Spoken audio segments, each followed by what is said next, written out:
MPA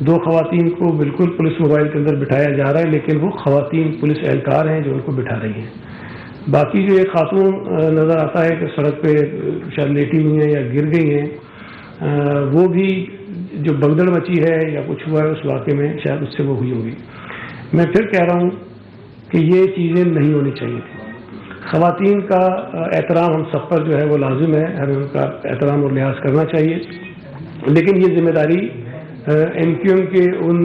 leaders پہ بھی عائد ہوتی ہے جو اس قسم کا احتجاج کرنے نکلے تھے۔ جب آپ پی ایس ایل کے جہاں ٹیمز ٹھہری ہیں اس علاقے میں جائیں گے، زبردستی جائیں گے، پولیس کے روکنے کے باوجود جائیں گے، اور پولیس آپ کو کہہ رہی ہے کہ جی اگر آپ یہ نہیں کریں گے تو ہمیں کوئی نہ کوئی ایکشن لینا پڑے گا، تو آپ کو اس بات کا اندازہ ہونا چاہیے تھا کہ آپ کی خواتین اگر ہیں تو آپ ان کو وہاں سے ہٹا دیتے، سائڈ پہ کر دیتے، لیکن انہوں نے نہیں کیا۔ اور یہ بدقسمتی سے طریقہ کار رہا ہے اکثر مواقعوں پر ایم کیو ایم کا کہ جہاں کوئی ایسی صورتحال ڈیولپ ہونے لگتی ہے وہ خواتین کو اور بچوں کو آگے کر دیتے ہیں اور پھر ان کی شیلڈ بنا کر وہ اس پہ پوائنٹ اسکورنگ کرتے ہیں۔ مجھے اس بات کی بھی ضرور وضاحت کرنی ہے کہ کل جو میں دیکھتا رہا ٹی وی پہ، ایک جگہ کہا گیا کہ کسی ایک بچے کی ہلاکت ہو گئی ہے، ایم کیو ایم کے لیڈرز نے کہا۔ اب مجھے آپ بتائیے کہ یہ خبر کہاں سے نکلی، کیسے نکلی، کون تھا بچہ جو خدا نخواستہ اس واقعے میں شاید کہتے ہیں کہ ہلاک ہو گیا۔ پھر ایک انہوں نے کہا کہ ان کے ایک ساتھی کی آنکھ ضائع ہو گئی ہے۔ پھر بعد میں رات میں ان کے ترجمان کا میں نے وہ بیان پڑھا، انہوں نے کہا کہ ہمارے ایک ساتھی دوران علاج جناح ہاسپٹل میں انتقال کر گئے۔ یہ 3 چیزیں مختلف مواقعوں پر مختلف وقت میں مختلف لوگوں نے ان کی کہی ہیں۔ آپ سب کے علم میں ہے کسی بچے کی ڈیتھ نہیں ہوئی۔ ان کے ایک کوئی ہیں عہدیدار ہیں، کارکن ہیں، حنیف صورتی، ان کی آنکھ کے قریب زخم ضرور لگا، لیکن کسی ہاسپٹل میں ان کے علاج کی کوئی رجسٹریشن نہیں ہے۔ کس ہاسپٹل میں گئے، کہاں سے علاج کرایا ہے، کسی سرکاری اسپتال سے، بڑے ہاسپٹل سے کوئی ریکارڈ ہمارے پاس نہیں ہے۔ اللہ کرے وہ ٹھیک ہو، میں یہ سمجھتا ہوں کہ وہ ٹھیک ہوں گے، جبھی شاید ان کو زیادہ علاج کی ضرورت نہیں پڑی ہوگی، لیکن مجھے نہیں پتا کہاں سے انہوں نے علاج کرایا ہے۔ تیسرا جو انہوں نے کہا کہ ایک اسلم صاحب ہیں جن کی ڈیتھ ہو گئی، جن کی شاید وہ آج نماز جنازہ بھی انہوں نے رکھی ہے۔ جو بیان آیا تھا ترجمان کا وہ یہ تھا کہ دوران علاج جناح ہاسپٹل میں ان کی ڈیتھ ہو گئی۔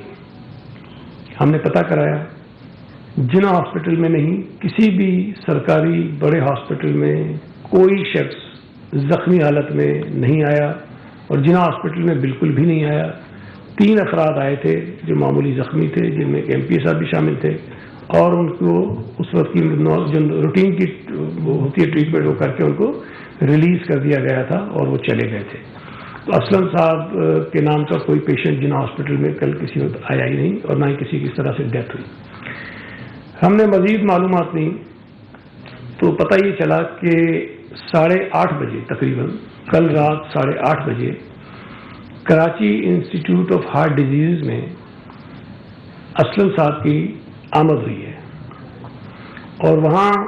ان کی ٹریٹمنٹ ہوئی ہے کچھ، اور اس ٹریٹمنٹ کے بعد ان کو وہاں سے ریفر کیا گیا ہے NICVD میں، اور NICVD وہ پہنچے ہیں رات کو 10:30 بجے، اور رات 10:30 بجے جب وہاں لائے گئے ہیں تو ان کی ڈیتھ ہو چکی تھی۔ اب جو یہ کہتے ہیں کہ جی وہ زخمی ہو گئے اور تشدد ہوا اور اس کے بعد ان کی ڈیتھ ہو گئی، تو پہلا سوال تو ذہن میں یہ آتا ہے کہ اگر تو چیف منسٹر ہاؤس کے پاس یا میرٹ ہوٹل کے پاس، PC کے پاس، موول پک کے پاس کہیں اس مقام پر ان پر تشدد ہوا اور زخمی ہو گئے اور ان کی طبیعت خراب ہو گئی، تو مجھے آپ یہ بتائیے کہ یہاں سے کسی مریض کو لے جانے کے لیے سول ہاسپٹل آسان ہے، جناح ہاسپٹل آسان ہے، NICVD آسان ہے، یا اور کوئی قریب کا پرائیویٹ ہاسپٹل، بڑا ہاسپٹل وہ آسان ہے، یا یہاں سے 15-16 کلومیٹر دور Karachi institute of heart disease آسان ہے؟ تو میں یہ سمجھتا ہوں، ہمیں افسوس ہے کہ ایک شخص کی جان گئی ہے کسی بھی وجہ سے، چاہے وہ اپنی بیماری کی وجہ سے گئی ہو، کسی وجہ سے گئی ہو، لیکن جو تاثر دیا جا رہا ہے کہ تشدد کی وجہ سے ان کی جان گئی ہے، اب تک کی جو معلومات ہمارے پاس ہیں اس چیز کی کوئی ثبوت سامنے نہیں ہے۔ میں یہ گزارش کرنا چاہتا ہوں اسلم صاحب کی فیملی سے کہ حقائق کو سامنے لانے کے لیے، چونکہ یہ بہت بڑا ایلیگیشن ہے حکومت کے اوپر یا پولیس کے اوپر کہ ان کے تشدد سے کوئی ایک شخص ہلاک ہوا ہے، محمد اسلم صاحب کا پوسٹ مارٹم کرانے کی وہ اجازت ہے۔ میں یہ حکومت سندھ کی جانب سے ان کی فیملی سے درخواست کر رہا ہوں، وہ اس وقت ظاہر ہے کہ دکھ میں ہوں گے، تکلیف میں ہوں گے، لیکن اس واقعے کی جو صاف اور شفاف تحقیقات ہے اس میں مدد فراہم کریں ہماری، اور اگر واقعی کل کے اس واقعے میں تشدد کی بنا پر ان کی جان گئی ہے تو پھر جو ذمہ دار لوگ ہوں گے تاکہ ان کے خلاف کارروائی کر سکیں۔ جو اپیرنٹلی چیزیں ہمارے سامنے ہیں، جو ڈاکومنٹس ہمارے سامنے ہیں، اس سے یہ ظاہر ہوتا ہے کہ وہ تشدد سے نہیں بلکہ ہارٹ اٹیک کی وجہ سے ان کی ڈیتھ ہوئی ہے، اور ان کو لے کر جایا گیا تھا Karachi institute of heart disease, اور وہاں سے پھر ان کو جو ہے وہ یہاں لے کر آئے NICD ہے۔ اچھا، ایک اور چیز انہوں نے کہی، کل یہ سارا کہتے رہے کہ ہمارے سینکڑوں کارکن اور خواتین ہماری جو ہیں وہ گرفتار ہیں اور وہ لاپتہ ہیں اور پتہ نہیں کہاں ہیں۔ میں نے کل بھی کہا تھا رات میں جب مجھ سے پوچھا گیا کہ کوئی بے گناہ شخص گرفتار نہیں ہوگا اور خواتین بالکل بھی نہیں ہو سکتی۔ جب یہ ساری چیزیں ہوئیں، جب ہم نے پتہ کیا تو تقریباً کوئی 8 کے قریب افراد جو ہیں وہ گرفتار تھے۔ پہلے 6 تھے، اس کے بعد 2 لوگ کہیں اور تھانوں میں تھے، 6 افراد تھے، اور ان 6 کے 6 افراد گرفتار بھی نہیں تھے، حراست میں تھے۔ گرفتار تو FIR وغیرہ ہوتے ہیں، حراست میں تھے پولیس کی، اور ان کو بھی فوری طور پر پھر چیف منسٹر صاحب کی ہدایت پر ریلیز کر دیا گیا تھا۔ تو کوئی سینکڑوں ہزاروں لوگ گرفتار نہیں ہوئے، کسی پہ کوئی تھانے میں تشدد نہیں ہوا، کوئی اس قسم کا واقعہ نہیں ہوا۔ میں یہ بات بار بار کہہ رہا ہوں کہ بدقسمتی سے کل بھی اگر آپ نے باتیں سنی ہوں، جس قسم کی باتیں کی جا رہی تھیں MQM کے لیڈرز کی جانب سے، وہ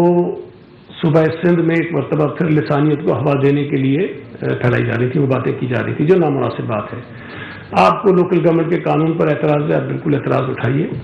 آپ کو ٹنڈو لیار میں اپنے کارکن کے قتل پر کوئی ایشوز ہیں، آپ بتائیے کہ آپ کی تسلی کس طرح سے ہو سکتی ہے،